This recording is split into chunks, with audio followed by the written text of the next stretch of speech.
masuk masih tetap ya, karena 2 kali pertemuan tentang Kotranas.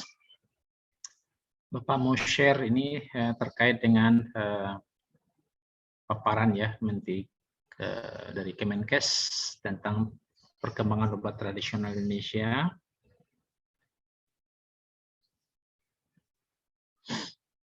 Ini oleh Direktorat Produksi Distribusi Kefarmasian ya. Nanti pertemuan ketiga kita bicara tentang saintifikasi jamu. Ini masih yang landasan ya, kenapa pemerintah 2007 ya, mengeluarkan ketetapan tentang Kemenkes ya 381 tentang kebijakan obat tradisional Indonesia. Ini silakan Anda baca. Nah, jelas kalau kita merujuk kepada kebijakan nasional tentang jamu, ini mulai dengan potensi ya, kemudian di mana potensi jelas ya, sumber daya alam kita, kekayaan hayati yang sampai 30.000 lebih, 9.600 yang diyakini bermanfaat, udah sampai 10%, ya mungkin sekitar ya berapa persen ya, 9 bagi 9.000 dari 30.000 ya, ya artinya sekitar 30%-an lah ya. Kemudian bahannya 300 ya, yang sudah digunakan sebagai bahan baku obat atau bahan baku obat tradisional. Nah tentunya ini merupakan sumber daya alam yang punya potensi pasar dan masyarakat memiliki kemampuan untuk membelinya, berbeda dengan obat-obat modern yang mahal. Yang kedua adalah tentu kearifan lokal kita, ya, pengetahuan masyarakat, ya, karena dalam definisi obat tradisional, baik itu bisa diaplikasikan maupun digunakan untuk dipraktekkan, seperti kemarin Bapak sebut, berbicara mengenai ketika mendirikan rumah, ya, di mana dilakukan suatu ritual, ya, doa dan sebagainya macam, dan dilakukan identifikasi apakah rumahnya dari segi letak, ya, arah angin, matahari. Nah, ini pengetahuan yang bisa diaplikasikan di antaranya jamu ya. Yang dokumen-dokumen tentang pemanfaatan itu banyak ditemukan, misalnya dalam daun lontar, serat cantini ya, ataupun di candi-candi. Di pustaka seperti daun lontar kan, kumpulan-kumpulan review yang dilakukan sejak zaman orang belum menemukan kertas tapi sudah dituliskan ya dalam daun lontar. Nah, pada 2010 ya, riset dasar kesehatan, riset kesehatan dasar ya, menemukan separuh masyarakat masih menggunakan jamu dan hampir 100% mengakui ada manfaatnya. Nah, sebagai warisan obat tradisional yang disepakati sampai sekarang menggunakan kata jamu, tentunya ya pemanfaatan turun-temurun menunjukkan ada bukti empirik dan kemudian memiliki keunggulan komparatif. Kenapa? Karena dari suatu daerah boleh jadi berbeda, tanamannya berbeda, manfaatnya sama, atau sebaliknya. Tanaman yang sama, manfaatnya berbeda. Nah, dalam bidang kesehatan ini yang perlu dijustifikasi ya. Maka keluarlah istilah saintifikasi jamu. Nah, kebanyakan tanaman itu tidak digunakan secara tunggal dan biasanya digunakan dalam bentuk ramuan. Nah, dimensi manfaatnya jelas kesehatan, mendorong ekonomi, dan didasarkan kepada sosial budaya. Nah, sampai sekarang ini sesuai dengan Perka BPOM, ya, masih menggunakan penggolongan jamu, obat herbal standar, dan fitofarmaka. Ya. Di mana jamu sudah terregistrasi lebih dari 8.000 ramuan. Sekarang herbal terstandar 45 dan fitofarmaka 21. Tentu sejak dibuatnya PPT ini kan bertambah, ya, tentu akan bertambah lagi. Impres 2016 ya, nomor 6 itu ditetapkan ya rencana aksi ya, pengembangan industri farmasi dan alat kesehatan yang terdiri atas beberapa poin. Pertama, memfasilitasi pengembangan ke arah biofarmaceutical, vaksin, bahan alam, dan active pharmaceutical ingredient dari kimiawi. Kemudian memprioritaskan penggunaan produk dalam negeri melalui e-katalog. Menyederhanakan sistem dan proses perizinan. Mendorong mengembangkan riset ya, dan pengembangan sediaan farmasi dan alkes menuju kemandirian industri farmasi dan alkes. Mengembangkan sistem data informasi terintegrasi dari kebutuhan masyarakat, produksi, distribusi, sampai pelayanan kesehatan, serta industri farmasi dan alkes. Terakhir, melakukan koordinasi dengan BPJS, ya, memperluas Vaskes sesuai kebutuhan fasilitas kesehatan. Nah, ini tentu suatu kebijakan ya pada 2016, bagaimana kebijakan ini diharapkan mendorong sektor industri farmasi dan alat kesehatan. Permenkes 17 2017 ya tentang pengembangan industri farmasi dan alkes jelas ya, tahun 2025 diharapkan ya, ada 4 pilar yang berkembang. Pertama, Bio Farma, yang kedua vaksin, yang ketiga natural product. Di sini tentunya berbicara mengenai obat tradisional, dan kemudian bahan obat berbasiskan kimiawi, ya, active pharmaceutical ingredient. Jelas visinya ini menggambarkan bahwa kita berharap ya industri farmasi Indonesia menjadi industri strategis nasional, ya, menjadi 15 besar kekuatan utama industri farmasi dunia. Yang nilai pasarnya 2025 diharapkan bisa sampai 700 triliun. Nah, ini peluang kita. Sekarang sudah 2020, sebentar ya.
Oke, maaf interupsi sebentar karena Bapak menyuruh sopir ngantar mobil ke Auto 2000. Nah, jelas ya, kita lanjutkan. Sudah Bapak jelas, Laila? Jelas, Pak. Oke, ya. Jadi 4 pilar tadi jelas menunjukkan bahwasanya sekarang akhir 2021 masih ada waktu 4 tahun lagi ya. Tentunya pengembangan industri farmasi Indonesia diharapkan bisa mewujudkan cita-cita menjadi 16 besar kekuatan utama. Misinya ya tentu memenuhi kebutuhan pasar obat ya, dan pengobatan, ya, terutama untuk jaminan kesehatan nasional ya, JKN dan KIS, ya, meningkatkan devisa karena jelas sumber daya alam yang berpotensi untuk juga digunakan oleh masyarakat dunia melalui proses ekspor atau menggantikan produk yang selama ini impor bisa kita ciptakan atau kita buat sendiri dengan ya mensubstitusinya. Tentunya juga menguasai teknologi farmasi termasuk riset development untuk memaksimalkan potensi yang ada. Jelas ketersediaan, keterjangkauan, ya, akses terhadap produk-produk yang dibutuhkan dari lini biofarma, termasuk vaksin sekarang yang dibutuhkan dengan adanya vaksin merah putih, dan kemudian peningkatan tidak hanya ekspor substitusi impor, terutama dalam hal devisa, tentu kita berharap jumlah yang impor dari bahan alam atau kimikal itu semakin lama semakin berkurang. Kalau perlu dibalik, kita yang mengekspornya. Di sini jelas ada persoalan scale up ekonomi, bahan baku, penguasaan teknologi, regulasi, dukungan investasi, dan kualitas dan kuantitas ya sumber daya manusia. Nah, tentu di sini apoteker ya yang memiliki kemampuan dan kapabilitas kompetensi dalam rangka ya, berkontribusi dalam industri farmasi Indonesia. Nah, pada hal ini tentu khusus ya yang sedang kita bahas ya pengembangan obat tradisional. Nah, ini kebijakan Kotranas 2007 dengan adanya keputusan Menteri Kesehatan 381 ya, mendorong pemanfaatan sumber daya alam dan ramuan tradisional berkelanjutan, menjamin pengelolaan potensi alam Indonesia agar memiliki daya saing, tersedia obat tradisional, dan tentu menjadikan obat tradisional menjadi komoditi unggul. Nah, ini tahapan-tahapan yang sudah dilakukan. Ya, kebetulan kita di UNAN ya, melalui tim ya di sini sudah pensiun ya Pak Dayar, ya, Prof Amri, dan sekarang Bapak lagi dan dilanjutkan oleh beberapa dosen yang ada di Farmasi UNAN ya memfasilitasi pengembangan BBO BBOT penelitian sampai skala pilot. Nah, dari hasil kerja ini kita sudah memiliki apa yang kita sebut pengembangan ya, teaching industry tentang gambir ya. Walaupun di KTO silakan Anda lihat ada unit produksi pilot dalam hal pengembangan ya Pak Amri dahulu bagaimana daun pucuk ubi bisa menghasilkan flavonoid ya, bioflavonoid. Yang sekarang bioflavonoid sangat penting untuk membantu berbagai persoalan karena hubungannya ya sebagai antioksidan, memperbaiki permeabilitas sel, juga menginduksi ya pertumbuhan jaringan ya. Nah, penelitiannya dari laboratorium sekarang sudah bisa skala pilot ya. Dari jumlah miligram sudah bisa sampai kilogram produk. Nah, ke depan tentu kita berharap bukan lagi skala pilot tapi skala industri. Nah, ini yang sedang kita perjuangkan ya dengan adanya teaching industry tadi. Kita melaksanakan dalam fasilitasi pengembangan bahan baku obat tradisional, kerjasama dengan mitra industri. UNAN sudah bekerja sama dengan Indofarma, dengan Kimia Farma. Nah, tentunya ini membutuhkan pengembangan lebih lanjut. Apa yang sudah dihasilkan ya, dari farmakope herbal, ya, itu ada 200-an lebih ya. spesifikasi daripada simplicia dan ekstrak, termasuk metodologinya. Nah, saat sekarang ini sudah ada ekstrak terstandar kayu manis, samu nyawa, kumis kucing, dan gambir ya. Ini kan PPT-nya sudah lewat bulan sudah ada melakukan kegiatan tentang skala pilot. Tinggal lagi bagaimana upaya pengembangan lebih lanjut sehingga dimanfaatkan sebagai fitofarmaka. Kita berharap nanti dengan adanya obat esensial nasional, ya, sehingga keluar formularium nasional. Nah, sekarang sudah ada formularium nasional obat tradisional. Ya. Tentunya setelah didukung saintifikasi jamu, maka obat-obat bisa beredar. Sehingga banyak obat-obat yang dari klasifikasi jamu atau herbal terstandar dan tertinggi tentu fitofarmaka beredar dengan keamanan, efektivitas dan kualitas yang baik.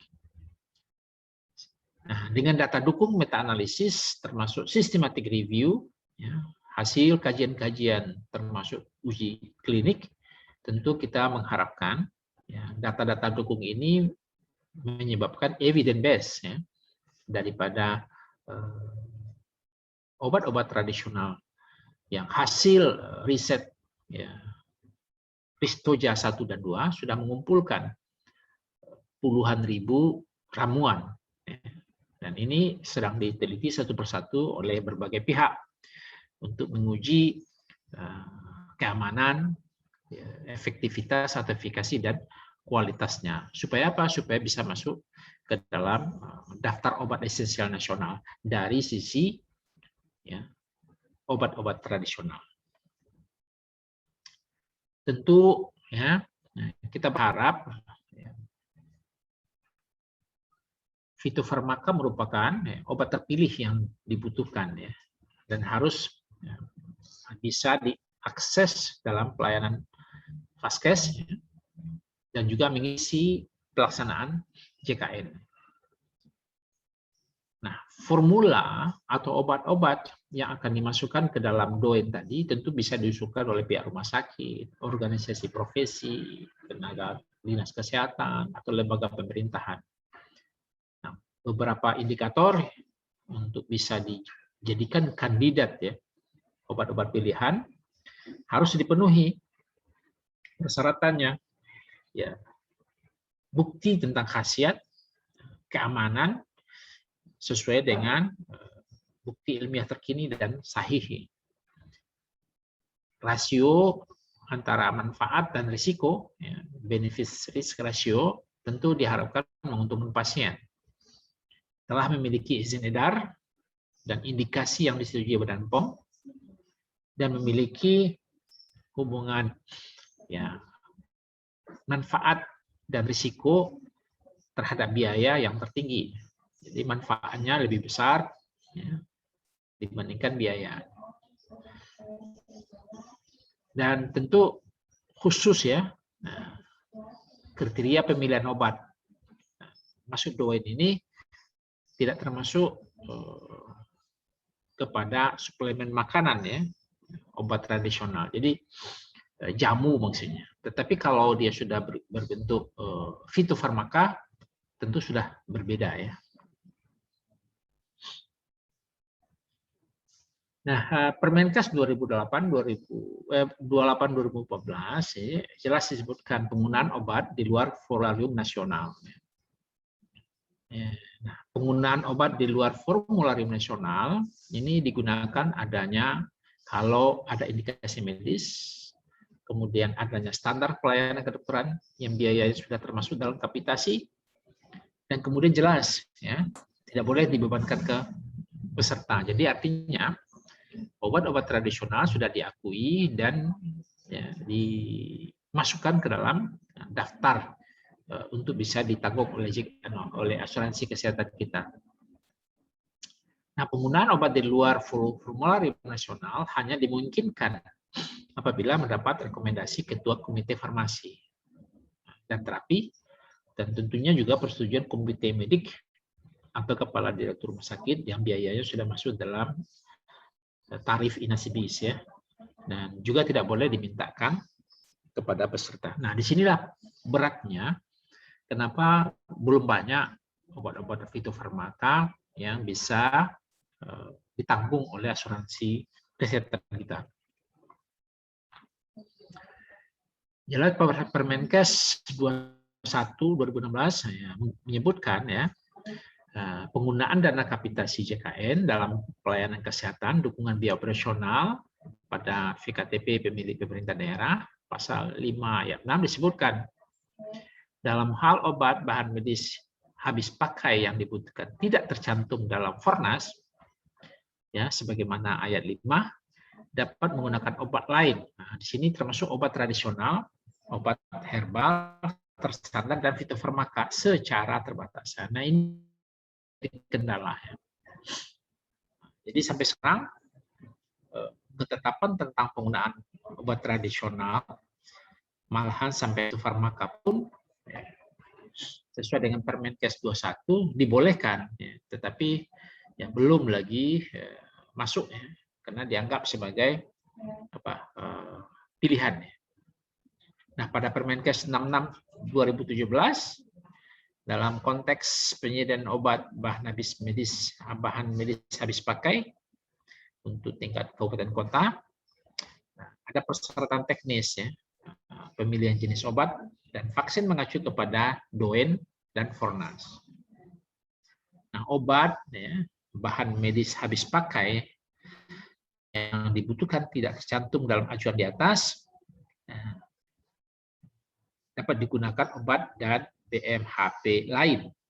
Di sini boleh obat tradisional, tapi tetap dibatasi juga secara terbatas sesuai indikasi persetujuan kepala dinas. Nah, ini problem-problem kenapa masih belum berkembang, karena ya, evidence base daripada obat tradisional ini juga masih dalam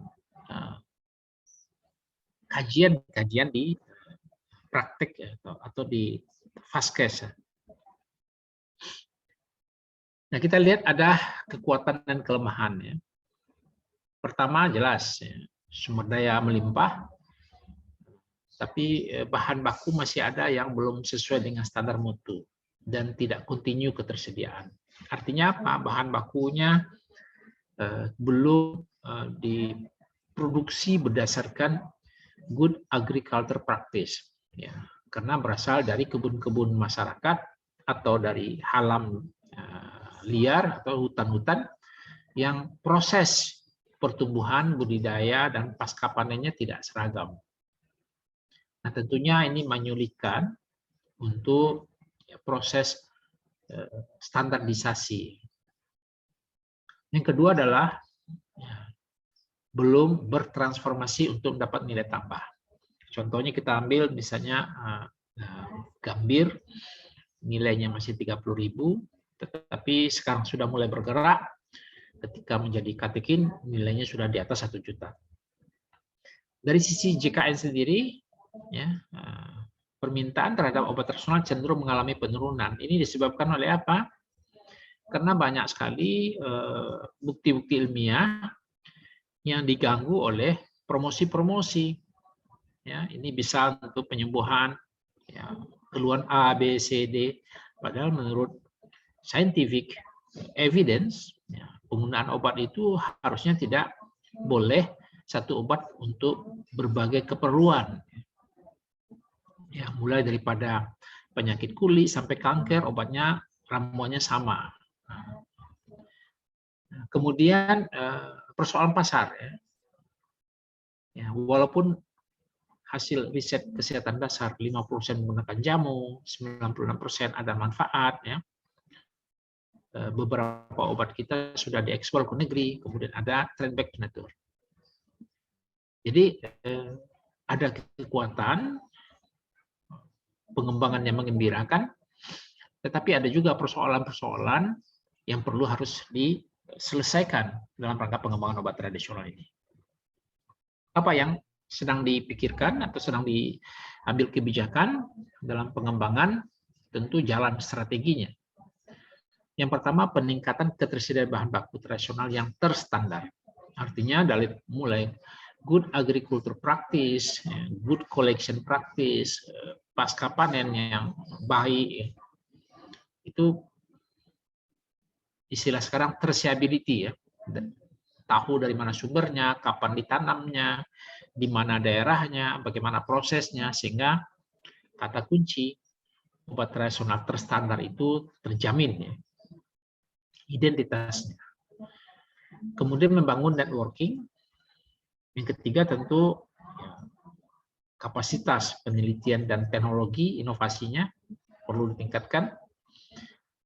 Yang keempat tentu mengintegrasikan ya, obat tradisional dalam pelayanan kesehatan, menumbuhkan ya, daya saing industri obat tradisional, dan terakhir adanya laboratorium sertifikasi untuk bahan baku obat tradisional. Jadi perlu adanya laboratorium sertifikasi bahan baku obat tradisional.